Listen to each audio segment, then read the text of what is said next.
One. This will be a very simple YouTube video, hopefully not too long, but I told Braxton Hunter, Dr. Braxton Hunter, a few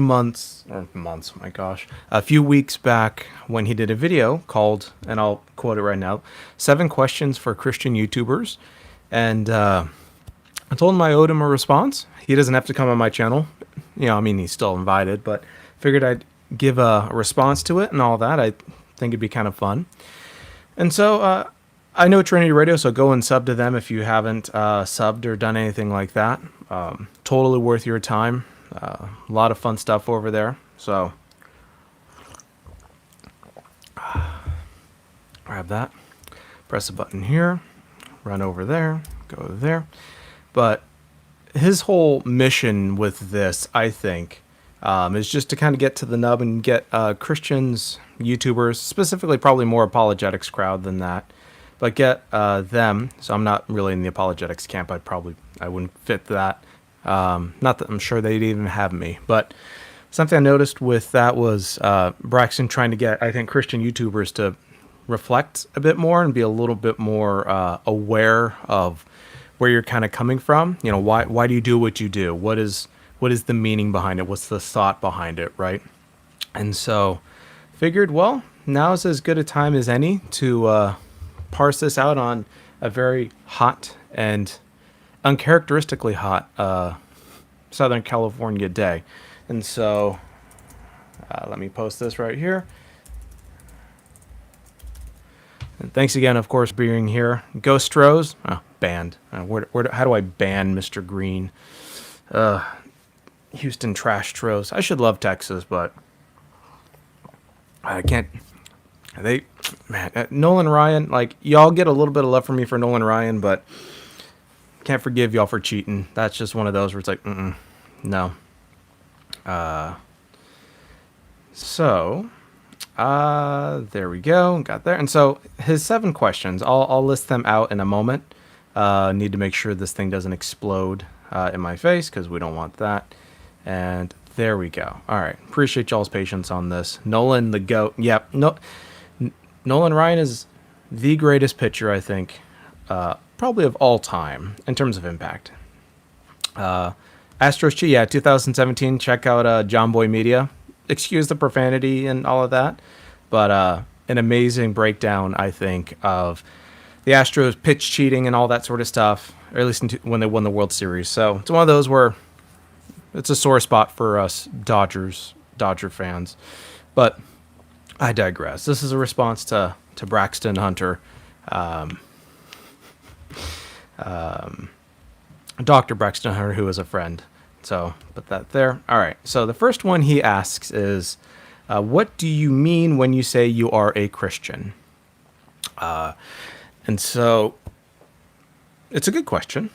I think all of these are. The first one I would say is a Christian is someone that professes that Jesus Christ is Lord. And there we'll get into, the essentials of the faith and all of that. But when I say I'm a Christian, I say I adhere to the Christian religion, and I have no problem calling it a religion. It is a religion. I don't like that. It's not a religion, it's a relationship. No, it's a religion. Perfectly fine with religion. Religion's fine.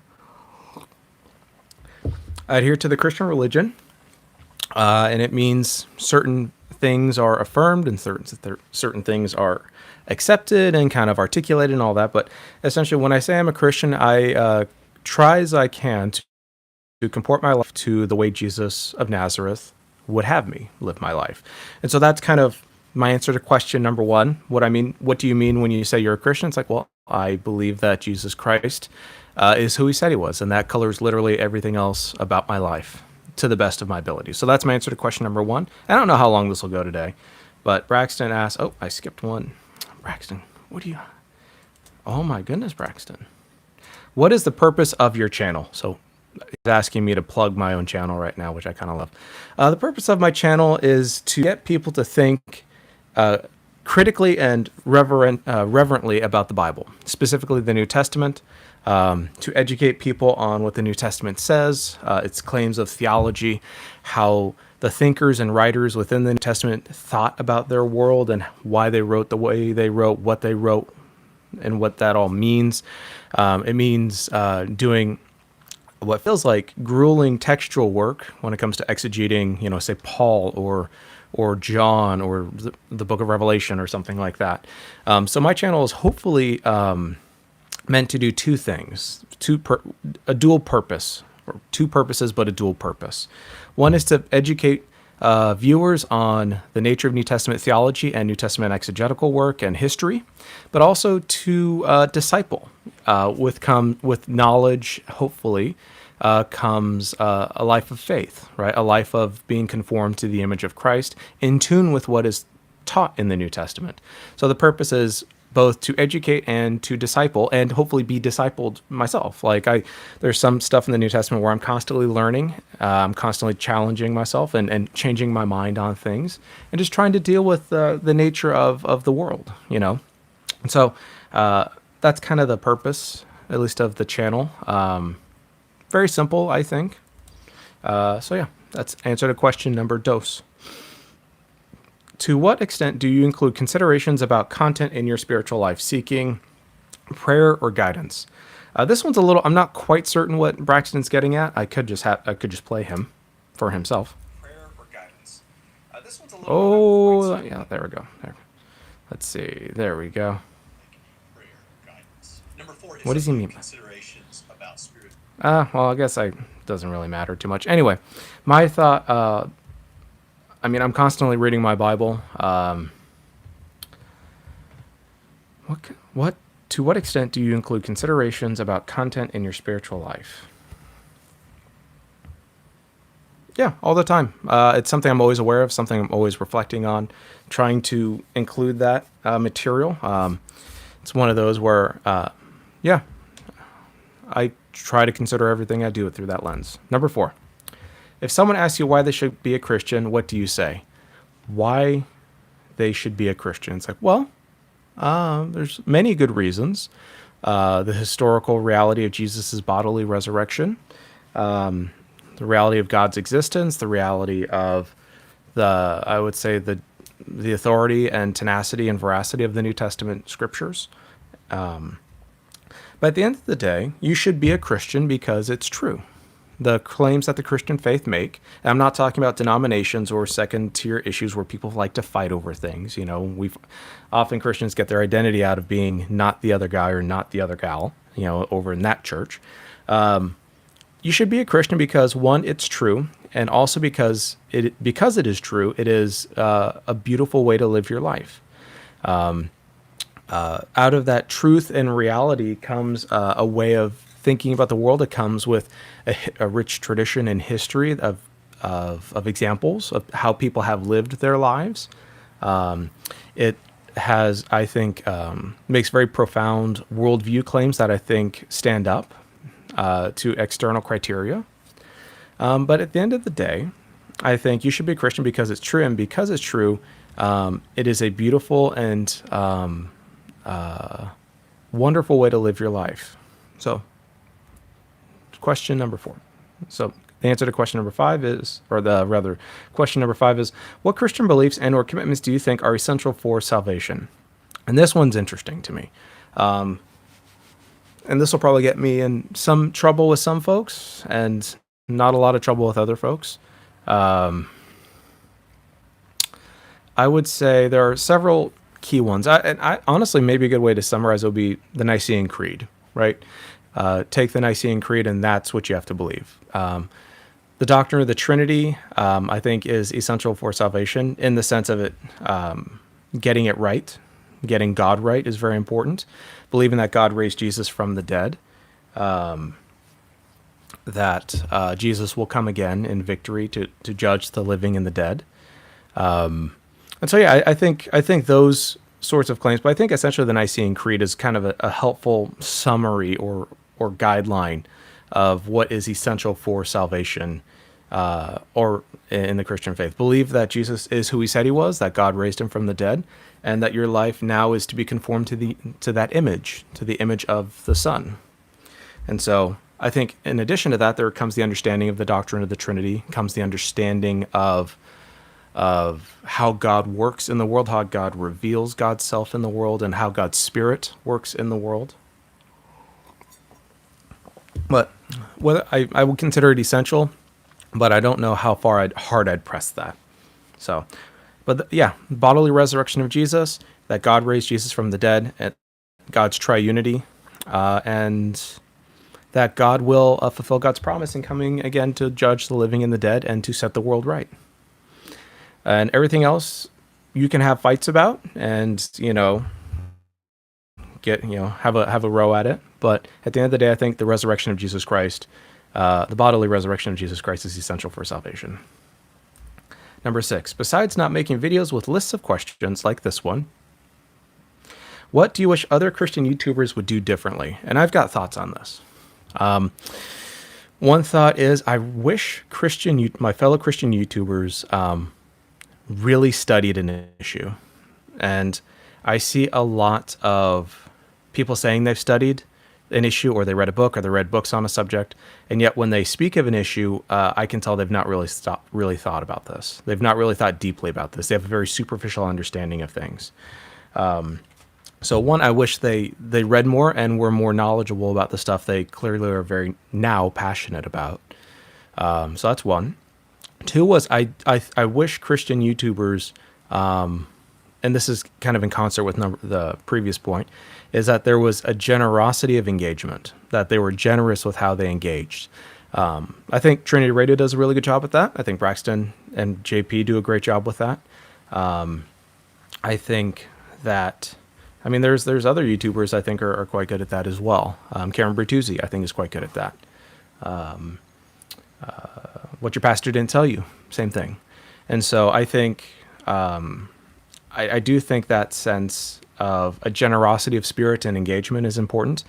And that, I think, comes out of a genuine humbleness and a genuine willingness to learn and take the time to learn. And I think a lot of people, when it comes to reading something or doing a series on something or what have you, it's one of those where I just need to get to a conclusion so I can feel X about this. So I can have an authority or be an authority on this or have an opinion on this or so on and so forth. And rather than taking time to digest and think and all that sort of stuff about a very vexatious issue is important, because, and you can tell how much someone knows about something by how they talk about the opponent or the people on the other side. If I started talking about, let's see, who do I want to pick on? If I wanted to start picking on charismatics, and I am a continuationist, so don't get too fussy with me. But let's say I wanted to pick on charismatics, and I said, it's just I once they tried to heal my mother who lost her thumb when she was in the kitchen cutting food, and how do we fix all this? You know what I mean? And they didn't, they prayed for it and didn't heal, and so therefore charismatics are stupid and evil, and they're all hucksters and shills. And it's just one of those where like, okay. That tells me, one, you haven't studied the issue. Two, you don't have generosity of spirit. And three, this is about your personal baggage that you should probably go to counseling for versus, demeaning an entire denomination or an entire way of thinking and so on and so forth. And so those are two. Another one would be, I think, and this is going to get me in trouble, I think having channels dedicated to refuting other views is really problematic. And what I mean by that is I'm not talking about critical engagement. I'm not talking about, thinking things through, reasoning, having conversations, dialogues, debate. I'm all for that. And I'm a big advocate of healthy interaction between opposing viewpoints. Big fan of it. But what I see a trend towards tribalism, and I see a trend towards, he's the anti-Catholic channel, or he's the pro-Catholic channel, right? And you make a living, or you haven't formed an identity around not being that group or that person or having that theology. And it's like something I struggle with too, because I'm known, and I didn't mean to get this, I'm known as the egalitarian guy, right? And it's one of those where it's like, boy, I really would love to be talking about other things, but people just keep asking you to come on and talk about egalitarianism, which I'm happy to do, by the way. But I think there needs to be a kind of an awareness of when are you being an anti-channel, or are you being a constructive channel? Because negative theology is quite awful, to be honest with you. Like, there's some channels, I won't name them because I'm not going to be petty like that. But there's a few channels I sub to, and then I go and watch their stuff, and I'm like, boy, not only does this person have contempt for an opposing view, this person has done like 50 videos on this, and the whole point is telling me how bad this person is, or how bad this group is, or how bad this is. And it's always this kind of infinite regress of just patronizing comments and condescension and stuff like that. Nate, I'm glad you brought enough popcorn for everyone. I was getting worried there. There's not enough popcorn. As someone who worked in a movie theater, I have a very love-hate relationship with popcorn. But as the school marm, I'm very happy that you brought enough to share with Mr. Green. And so I think anti-theology channels, some theologies deserve, I'm not talking, it's one of those where my point is not that, this theology needs to be rebutted all the time, but it's, okay, is this channel solely dedicated to tearing down, or is it meant to be constructive? And it might just be that, and I'm responding to a point in the chat, and I think it's a helpful point, is, are you constructing a positive vision for Christian theology? Are you constructing something that is beautiful versus just trying to tear someone else down, right? And I think we need to be aware of when we've crossed that line between anti-theology or anti-this or anti-that versus being, balanced, having a balanced worldview, having principles of consideration, of, I don't like the word empathy, but being able to listen and to have a righteous response and all that sort of stuff. And so those are kind of three things I wish Christian YouTubers would do differently. I wish that there was a generosity of spirit. I think generally there is. But I think we would need to really, really consider and live into all the issues that kind of come up in theology and in YouTube. And I also think, too, that...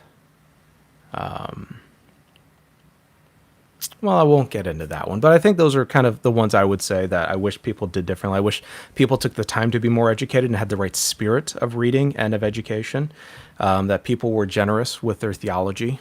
And I'm not talking about pluralism, I'm talking about generosity. I think those are two separate things. And I wish, so that's kind of what I believe. How's it going, Roxy? How's it going, everyone? I wish, I mean, I'm not going to pick names, but there's certain YouTubers I look and go, this person has not studied this, and this person has done an entire series on this. That's why when I go through a text or go through an issue, I try to look at the textual issues, in my Roman series, and I bumbled it a bit in the last one just because I was like, ooh, there's just so much here. But textual issues are important. Learning the languages is important, and that's something I really wish. There we go. Another thing. I wish Christian YouTubers actually took the time to learn and grow in their biblical languages. I need to get better at my Hebrew myself. My Hebrew is gone. I just completely lost my Hebrew. I got A's in Hebrew, and I got A minuses in Greek, which is very funny to some people. But I wish YouTubers took the time to actually learn the biblical languages, free from kind of all this presuppositional theology. Oh, we need to learn enough Greek to be able to exegete John 1:1 so we can hate on the Mormons, right, or the Unitarians, or something like that. It's like, I wish we loved the Bible enough to study it. How's it going, Michelle? Cheers, everyone. And so, same with that, Mr. Davis. I'm with you on that one as well. Hope you had a lovely vacation, by the way. So that's his Braxton's number 6, and his number 7 is, what is the best thing that has happened as a result of your experience as a Christian YouTuber? A few things. One, most of them are in the chat right now goofing around. It's one of those weird things. I don't know why people come hang out. Then people come hang out, and a happy birthday to you, Mr. Jackson. I hope to see you later. So if y'all don't know, let me quickly plug. Oh goodness, let's see. MJ Jackson. He turned 67 today. Yeah, he doesn't look it, but it's his 67th birthday, Mr. Jackson's. Look up MJ Jackson. And you'll know it's the right one when you see UCI, Urban Christian Institute, I believe it is. I probably got really wrong on that one, but he's also doing a birthday live stream around 6 o'clock, I think it is. I believe that's what it is. I could be wrong. Put it in the chat, Mr. Jackson. You look good for 67. But put the link in the chat so folks will be so folks can come over and wish you a happy birthday. A big part of it was just finding friends, finding people that are colleagues in ministry. Hey, Ezekiel, how's it going, mate? Just finding people that have shared values for, say, Christian ministry, Christian education, theology. Finding it, basically, I'm the kind of person that I'm very introverted in public. So if we're ever at a conference, I wanted to go to the first Capturing Christianity conference in Houston. Just didn't work out last year, but I really wanted to. And it's one of those, if someone recognized me or I recognize them, I'm so introverted and shy that if you came up to me and started talking to me, I almost wouldn't know what to say. You know what I mean? I'm very shy. You can talk to MJ will confirm this. I'm fun with friends if I know you. Oh, Mr. Jackson, shame. Let me see. Let me make you a mod real quick, because that is the most important thing I think I could ever do today. Happy birthday. There we go. We'll make you a mod. And the video I'm responding to, for someone who asked, Trinity Radio did a video or a while back on, let me see, add moderator. There we go. Mr. Jackson is now a moderator. It's the 7 questions for Christian YouTubers. And it's a video from about August 16th. I'll post a link in the description. Actually, I could just post a link right here. I'll just do it right now. As long as y'all don't mind. I'll wait. Let's see. Trinity Radio. Boop. There we go.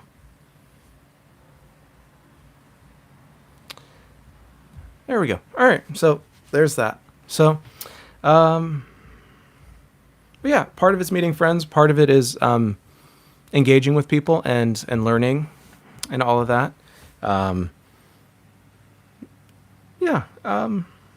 Mostly just meeting people.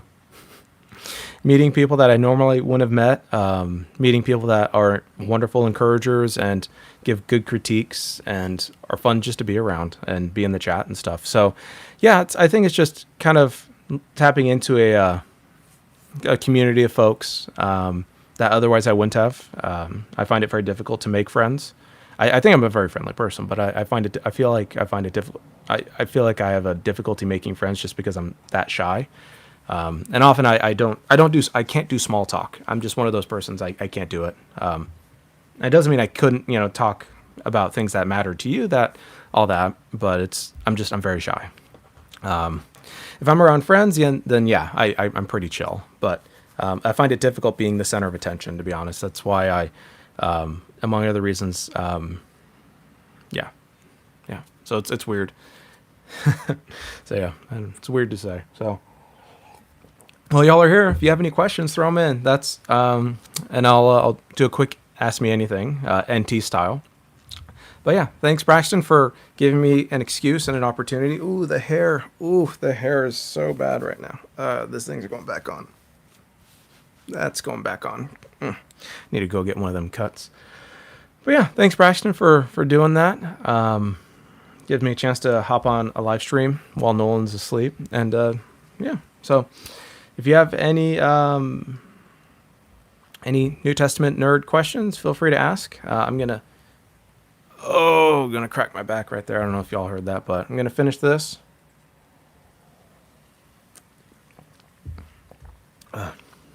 You're right, Matt. You're right, Matt. I don't want to see what your hair looks like. Oh, I don't have enough up top here to do a mohawk, Mr. Green. How much wood would a woodchuck chuck if a woodchuck could chuck wood in the NT, of course? Well, I don't know if that's a New Testament question. I think that's an Old Testament question where you talk about certain trees and stuff like that. A woodchuck chucks as much wood as a woodchuck wants to chuck. There we go. And you can't tell him or her otherwise.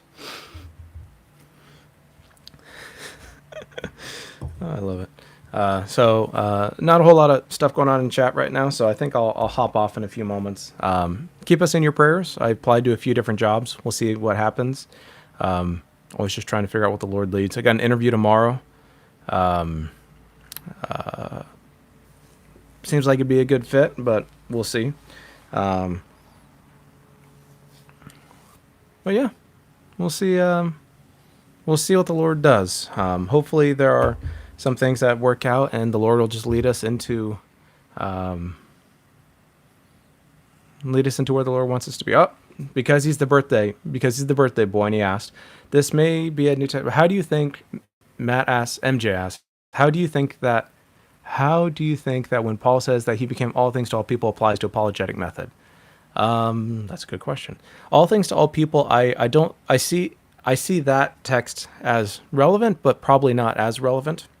For example, I think all things to all people, in the sense of engagement. So I think it applies to apologetic methodology. I don't know if it applies to, say, the presuppositional or the evidential kind of thing. That's more of a weird in-house debate. You know what I mean? I think it emphasizes that there should be a flexibility. There should be sort of a contextual awareness to life, and how you engage with people, and that you need to be on your toes a little bit, you know. And I think that's what Paul's trying to get at, is not being so privileged or so hyper focused on things that you can't change your mind or anything like that. Tim the Ancient asks, what do you think is the minimal amount of work one should have to do to change a doctrinal position? There are just so many controversies just trying to save time. It's a good question, and it's a big question.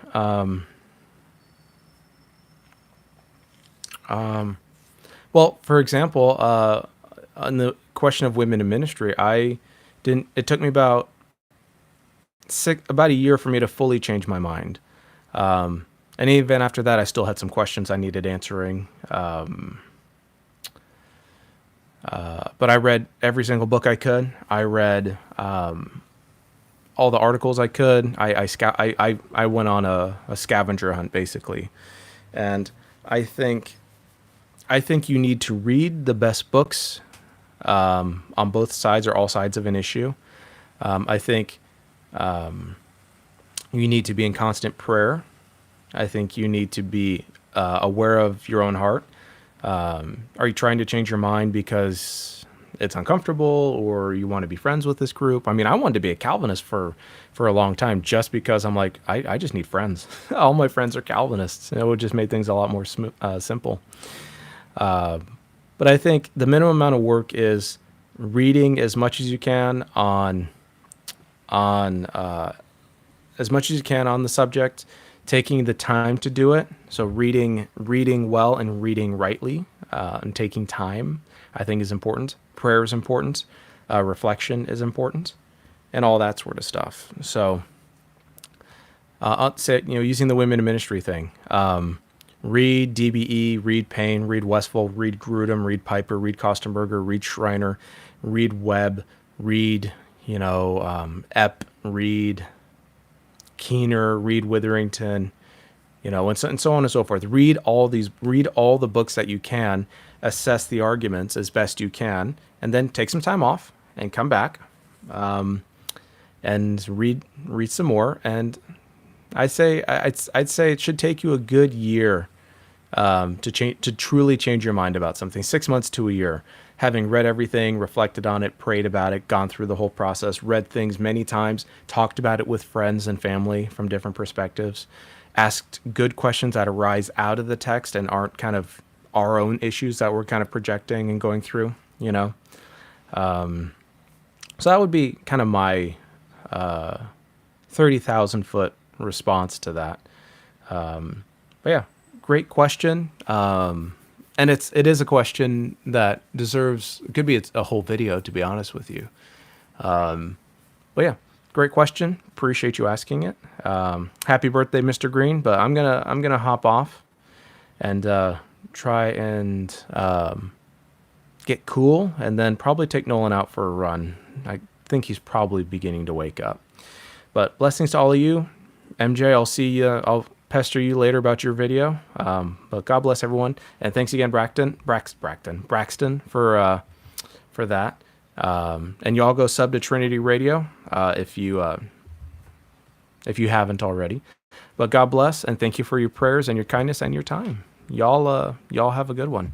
And I'm gonna go get some more water because it is so hot right now. It is so hot. Take care, everyone. God bless.